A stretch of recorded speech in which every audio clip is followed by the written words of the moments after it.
Now, the 11 disciples went to Galilee, to the mountain to which Jesus had directed them. When they saw him, they worshipped him, but they doubted. And Jesus came and said to them, "All authority in heaven and on earth has been given to me. Go therefore and make disciples of all nations, baptizing them in the name of the Father and of the Son and of the Holy Spirit, and teaching them to obey everything that I have commanded you. And remember, I am with you always to the end of the age." The word of life for God's people. Thanks be to God.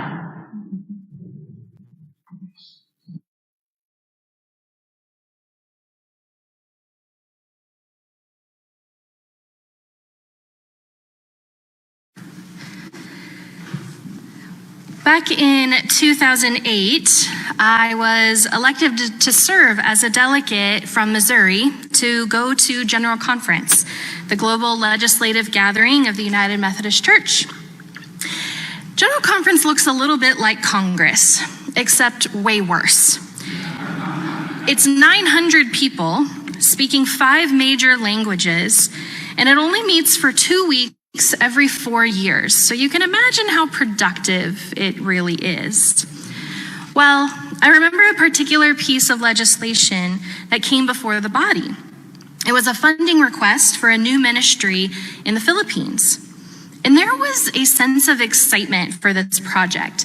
The storytellers had a compelling vision to offer, and we could see the potential that it had to make new disciples of Jesus Christ. But the legislation arrived late, which meant the Finance and Administration Committee had not had a chance to review it, and therefore it was not included in the proposed 4-year budget. We could vote to recommend the legislation to the Finance Committee and request a revised budget, but it would take at least 2 days for them to complete that work.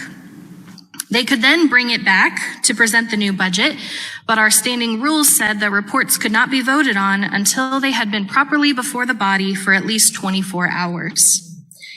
By then, General Conference would be over. We could not approve the funding for that ministry. Our rules simply would not allow us to do what we wanted to do. Our decision-making system that we had, with all of its well-meaning system of checks and balances, had become like an entanglement of red tape that tied our hands and prevented us from quickly aligning our resources to our mission. And it was one of the saddest days of my life as a United Methodist. But really, the systems that our church uses at the global and often at the local level, this kind of story happens more often than we would like. These systems were created in the mid-1900s when everyone was part of this organization and that committee, and Robert's rules were gospel.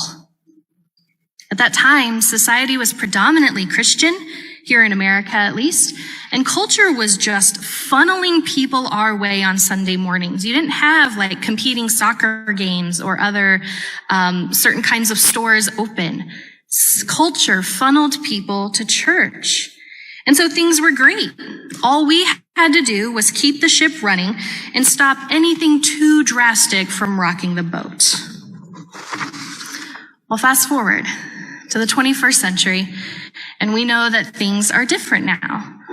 Churches and nonprofits and even businesses have discovered that the way that we made decisions in the past are not well suited at all times to today's fast-paced, ever-shifting culture.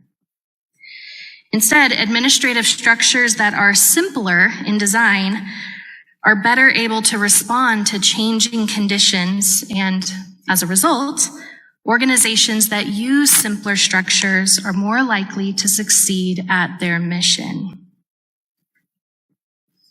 Albert Einstein said that in every crisis lies great opportunity. And you know, as bad as it has been, the COVID-19 pandemic was such a crisis for us. One of the silver linings that we can acknowledge from the pandemic has been the gift of disruption. Now, disruption doesn't usually feel like a gift, but we can view it as such.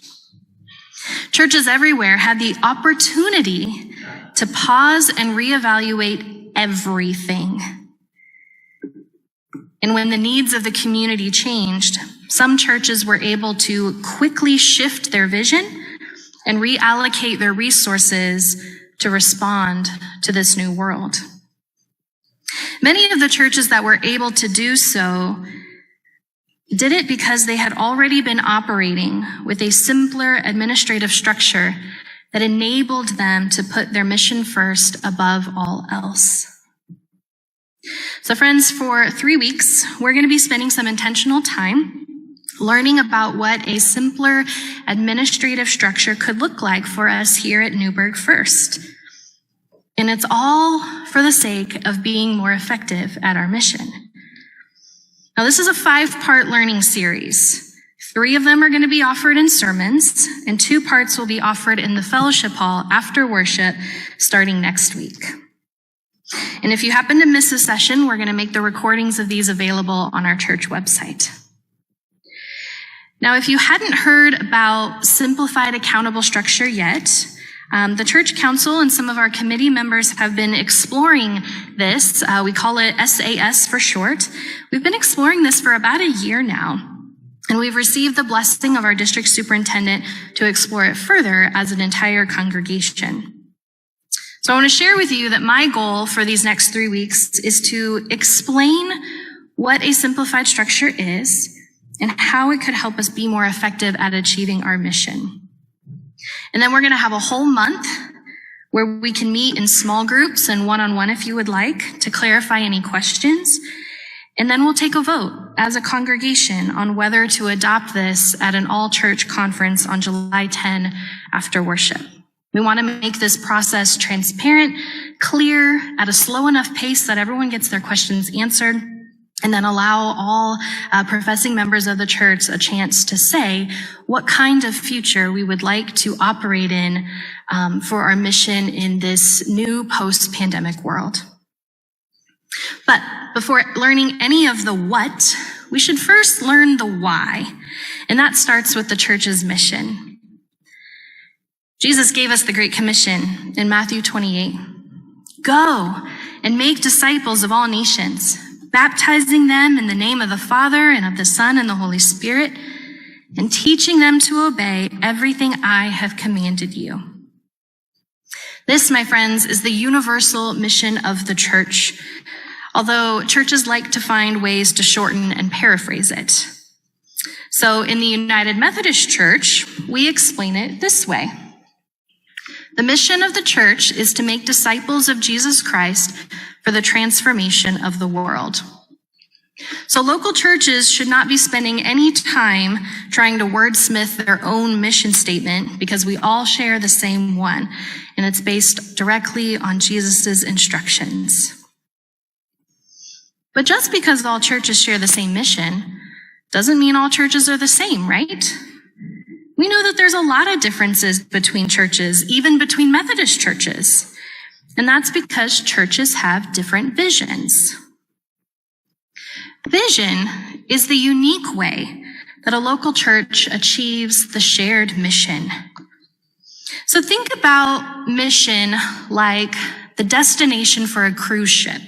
Some of you are familiar with going on cruises. Mission is like that destination. It's that goal you're reaching for. But vision is the captain at the steering wheel who is aiming that ship in the right direction. But you need more than just destination and a captain to get a ship moving, right? You need folks who are down working on the engine too. So along with vision, you also need to set some goals. Goals are the intentional next steps that help to make the vision become reality. My friends, bold visions have the power to change the world. When John Wesley, the accidental founder of Methodism, was preaching, he noticed that certain kinds of people were not showing up on Sunday mornings to church. So he dragged his pulpit to the coal mines during the week to to preach in the field during their lunch hours. The mission was still to make disciples, but Wesley's vision for how to achieve it shifted based on what his community needed. And in the 1700s, when Methodism was spreading across America, Methodist churches were starting soup kitchens and orphanages. They built libraries, schools, and hospitals left and right.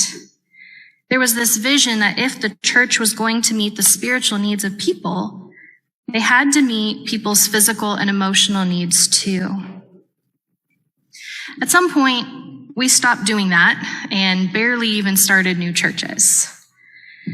But today, there's a growing number of United Methodist churches nationwide who have heard the cries of their community, saying that housing has become unaffordable and even inaccessible.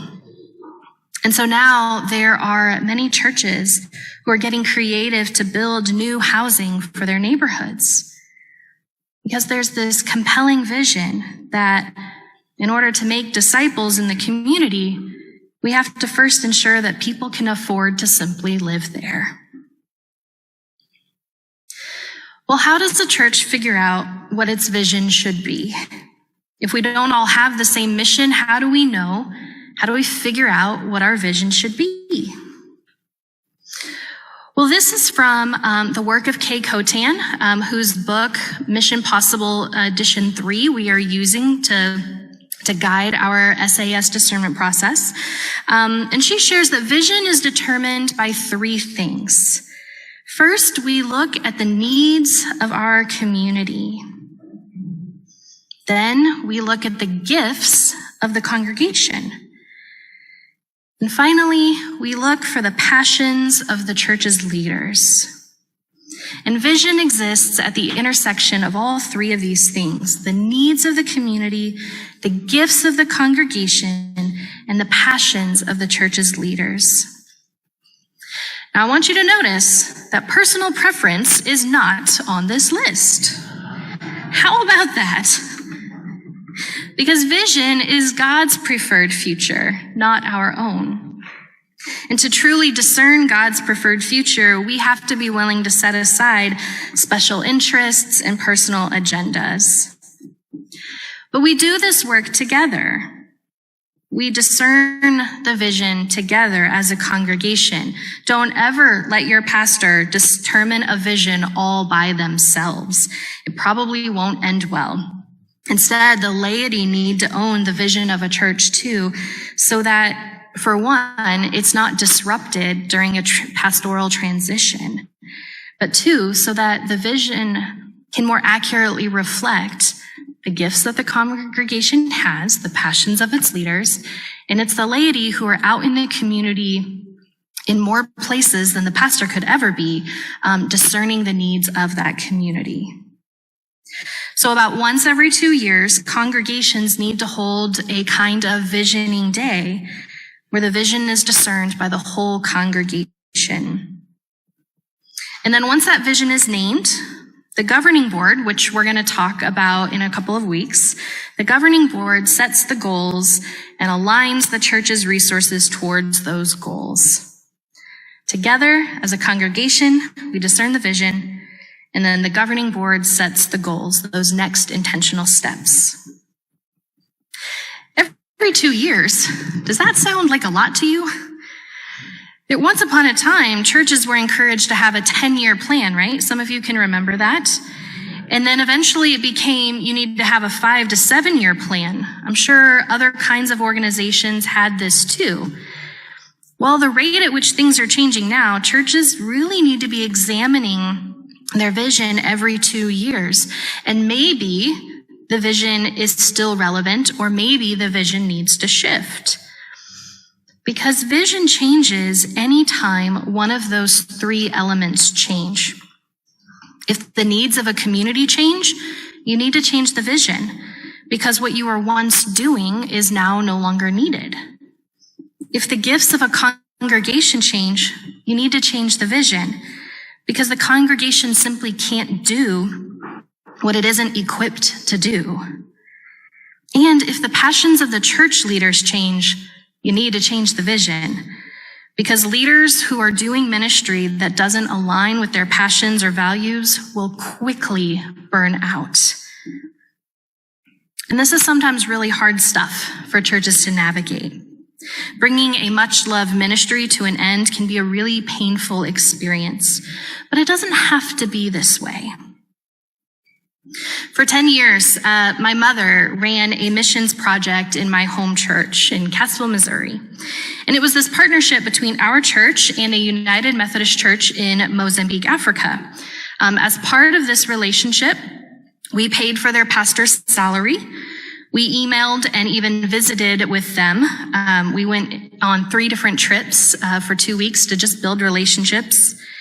And over the years, we provided funding to build them a new church out of concrete instead of the original sticks and clay. They were able to build a new parsonage. We funded a new chicken coop and a goat pen.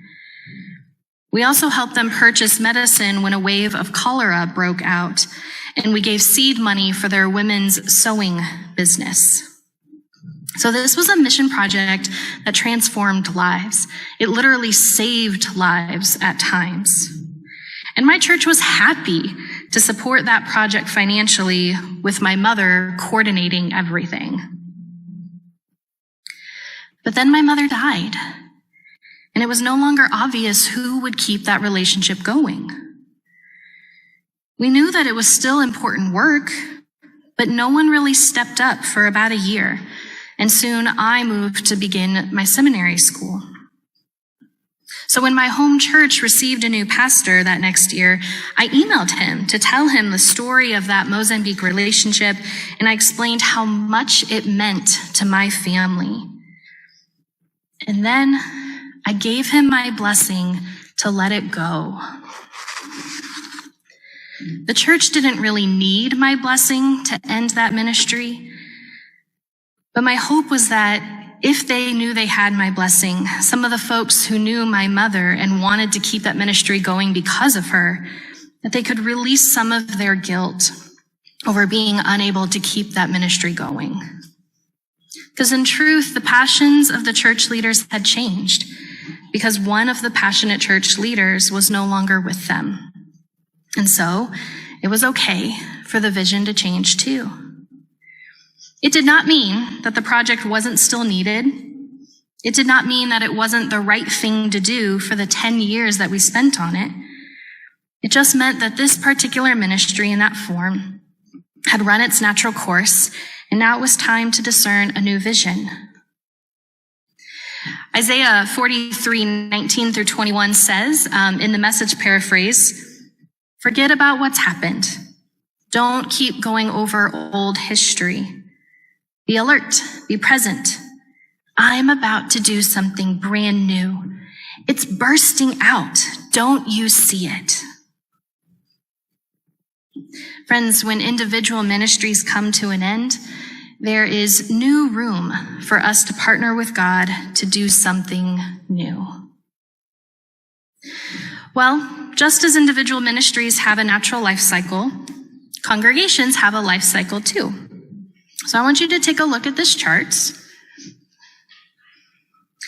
This chart is a concept developed by the Reverend George Bullard in 2001. And you move along this line from left to right. As you go through this growth and decline, churches move from birth to finally death. Now, some churches close after only being together for 10 years or less. This is fairly common for new church plants. While others have been worshiping in cathedrals in the Middle East and Europe for centuries, some of them more than 1,000 years. And you'll see on this chart that as you move along this life cycle path, there are 4 letters, and some are capitalized and some are small. The V stands for vision, the R is for relationships, the P is for programs, and the S is for structure. When the letter is capitalized, it means that that element is present and it's strong. When it's small, it means that it either hasn't been developed yet, or it has become weak or disappeared completely. So when a church is new, when it first begins, all it really has is a vision. There aren't even people yet to have relationships. There's just somebody with a vision from God to go and start something new. But as that church grows, they gather people and build relationships. And eventually they start some programming, some small groups. They have a worship service. And maybe they even get some structure along the way, like a bank account and a committee and maybe a calendar. And if they're successful, they may someday even get a building or a lease and a bus. So when a church has all four of those elements working really well, it is a healthy, mature, and still growing church. And that's the kind of church where you see adult baptisms. Super rare, but they're out there. And friends, if you have ever reminisced about the glory days of a church and remember when the pews were full and the Sunday school classrooms were full, you're probably thinking about a time when VRPS were all capital letters. But if you look as the chart takes a turn, the moment when a church loses its vision, when vision moves from a big V to a little v, then the church begins a pattern of decline. After losing vision for a while, the relationships start to weaken, and then eventually go the programs, until finally all you have is an empty building with stacks of policies and procedures manuals that no one needs. It's like a cruise ship that might still have people on board, and there may still be some games of shuffleboard on the schedule, but if the captain has left the helm, the ship is never going to reach its destination. Churches begin to decline when vision is no longer at the helm, steering the ship. Proverbs 29:18 says, again in the Message, "If people can't see what God is doing, they stumble all over themselves. But when they attend to what he reveals, they are most blessed." The unfortunate news is that vision has not been at the helm for much of the 21st century, and most American churches are in decline because of it.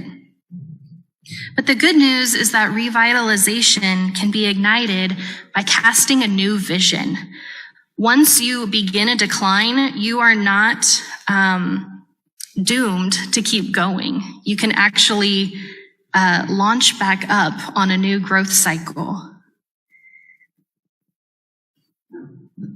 Revitalization can be ignited by casting a new vision. So friends, my prayer is that we might find the courage to let go of the things that are no longer serving us and pursue bold new visions for the sake of our mission. Amen.